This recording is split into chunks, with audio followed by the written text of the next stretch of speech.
የኢትዮጵያ ብሔራዊ ባንክ ህጋዊ ፈቃድ የሌላቸውን የገንዘብ አስተላላፊ ድርጅቶች ይፋ አድርጓል። ባንኩ ታህሳስ 20 2018 ባወጣው መግለጫ ከውጭ ሀገር ለወዳጅ ዘመድ፣ ለቤተሰብ ገንዘብ የሚያስተላልፉ የዲያስፖራ አባላት ወደ ሀገር ውስጥ ገንዘብ በሚልኩበት ጊዜ ህጋዊ ፈቃድ ያላቸውን የገንዘብ አስተላላፊ ድርጅቶች ብቻ በመጠቀም ቤተሰቦቻቸውን፣ ወዳጅ ዘመዶቻቸውን ገንዘብ የሚልኩላቸውን ሁሉ ካላስፈላጊ እንግልትና አገልግሎት መስተጓጎል እንዲታደጉ ማሳሰቢያውን ሰጥቷል። ባንኩ በመግለጫው ህጋዊ ፈቃድ የላቸውም ያላቸውን የተወሰኑ የሐዋላ አስተላላፊ ድርጅቶችንም ይፋ አድርጓል። ሙሉ መግለጫው ይህንን ይመስላል። እንደምትመለከቱት ሙሉ የባንኩን መግለጫ ታህሳስ 20 2018 የተሰጠውን መግለጫ ስንመለከት ጋዜጣዊ መግለጫ ይላል።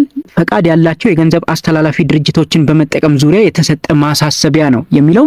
ታህሳስ 20 2018 አዲስ አበባ ኢትዮጵያ ይላል። በኢትዮጵያ ብሔራዊ ባንክ ፈቃድ የሌላቸው የገንዘብ አስተላላፊ ድርጅቶችንና ሌሎች ህገወጥ የሐዋላ አስተላላፊዎችን መጠቀም በሀገሪቷ ህግ የተከለከለ ሲሆን በሀገር ውስጥ ያሉ የህገወጥ ሐዋላ ተቀባዮች ላይም ችግር ያስከትላል ይላል መግለጫው። የኢትዮጵያ ብሔራዊ ባንክ በህግ በተሰጠው ስልጣን መሰረት ፈቃድ በሌላቸው የገንዘብ አስተላላፊ ድርጅቶች ላይ ብቻ ሳይሆን በሀገር ውስጥ ህገወጥ የውጭ ምንዛሪ ተቀባዮች ላይም እርምጃ እየወሰደ ነው ይላል መግለጫው። በዚህ ሂደት ከውጭ የሐዋላ ገንዘብ የሚልኩላቸውን የቤተሰብ አባላትና ወዳጆች ካላስፈላጊ እንግልትና የአገልግሎት መስተጓጎል ለመጠበቅ ውጭ የምትኖሩ ዜጎችና የኢትዮጵያ ዲያስፖራ አባላት ፈቃድ ያላቸውን ተቋማት ብቻ እንድትጠቀሙ የኢትዮጵያ ብሔራዊ ባንክ አጥብቆ ያሳስባል ይላል። እንግዲህ የኢትዮጵያ ብሔራዊ ባንክ በዚህ መግለጫው ፈቃድ የሌላቸው ያላቸውን የተወሰኑ ገንዘብ አስተላላፊ ድርጅቶችንም ይፋ አድርጓል። ለአብነትም አዱሊስ ወይም ኤዲዜድ፣ ሬድሲ፣ አቫንቲ፣ ወርልድ ዳይሬክት ሊንክ፣ ራስማይፔ፣ ዩኤስ ዋየር፣ ዞላ እና ታጅ የመሳሰሉት የገንዘብ አስተላላፊ ድርጅቶች በኢትዮጵያ ህጋዊ ፈቃድ የሌላቸው ድርጅቶች መሆናቸው ሊታወቅ ይገባል ብሎ በመግለጫው አስፍሯል። የኢትዮጵያ ብሔራዊ ባንክ ፈቃድ የሌላቸውን የሐዋላ አስተላላፊ ድርጅቶች ከጠቀሰ በኋላ ህጋዊ ፈቃድ ከብሔራዊ ባንክ የተሰጣቸውን የሐዋላ አስተላላፊ ድርጅቶች ሙሉ ዝርዝር ማግኘት ከፈለግን ደግሞ የምናገኝበትንም አድራሻ እንዲሁ አስቀምጧል። nbe.gov.et/mta የሚል አድራሻ ላይ ገብተን ሙሉ መረጃቸውን ማግኘት እንችላለን ማለት ነው።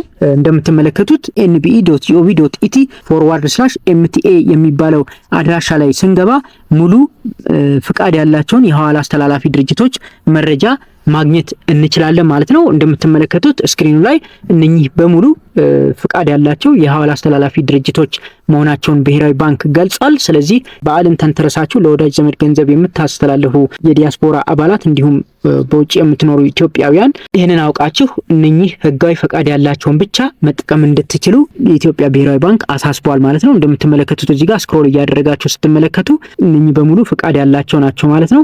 አፍሪካ ራፒድ ትራንስፈር፣ አሪፍ ሬሚት ይላል፣ አዋሽ ዳይሬክት ይላል፣ ቦሌ ማርኬት፣ ቦሌ አትላንቲክ ኢንተርናሽናል፣ ካሽጎ ይላል፣ ቻፓ ሬሚት ይላል፣ ዳና ኤክስፕሬስ ይላል፣ ዶሃ ባንክ ይላል፣ ዶላር ስማርት ግሎባል ይላል፣ ዱባይ ሬሚት፣ ኢትዮ ዳይሬክት፣ ኢትዮ ሬሚት፣ ኢትዮ ዳሽ ኤልኤልሲ፣ ኢዝ ሬሚት፣ ፋስት ፔይ ኤልኤልሲ፣ ፍራንክ ሬሚት ይላል፣ ግሎባል መኒ ትራንስፈር ይላል፣ ቴሌብርም አለ፣ እንደዚሁ ቴሌብር ሬሚት የሚባልም አለ፣ ኢፍቲን ኤክስፕሬስ ኤልቲዲ ይላል፣ ካቻ ሬሚት፣ ላኪ ፔይ፣ ላኪ ሬሚት፣ ላሪ ኤክስቼንጅ ይላል፣ መላ፣ ማማ ፔይ፣ መኒ ኤክስቼንጅ፣ መኒግራም እነኚህ ሁሉ እዚህ ላይ የምትመለከቷቸው በሙሉ ህጋዊ ፈቃድ ያላቸው የሐዋላ አስተላላፊ ድርጅቶች መሆናቸውን ነው የኢትዮጵያ ብሔራዊ ባንክ በመግለጫው ይፋ ያደረገው ማለት ነው። ስለዚህ ከውጭ ወደ ሀገር ቤት ለቤተሰቦቻችሁ ገንዘብ በሐዋላ የምታስተላልፉ ህጋዊ ፈቃድ ያላቸውን ብቻ እንድትጠቀሙ የኢትዮጵያ ብሔራዊ ባንክ መረጃውን ይፋ አድርጓል። ህጋዊ ፈቃድ ያላቸውን ለማግኘት ደግሞ እዚሁ አድራሻ ላይ ገብታችሁ ታገኛላችሁ።